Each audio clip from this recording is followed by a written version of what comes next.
Systolic murmur. Early systolic murmurs begin with or shortly after the first sound and peak in the first third of systole. Early murmurs have the greatest intensity in the early part of the cycle. The commonest cause is the innocent murmur of childhood, to be discussed later. A small ventricular septal defect, VSD, occasionally causes an early systolic murmur. The early systolic murmur of a small VSD begins with S1 and stops in mid-systole, because as ejection continues and the ventricular size decreases, the small defect is sealed shut, causing the murmur to soften or cease.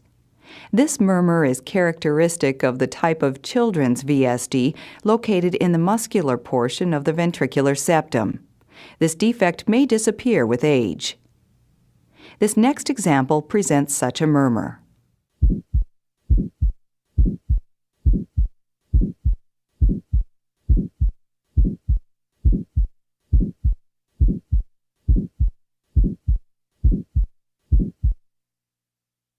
Listen next to the sounds taken from a 20-year-old female with a small muscular VSD.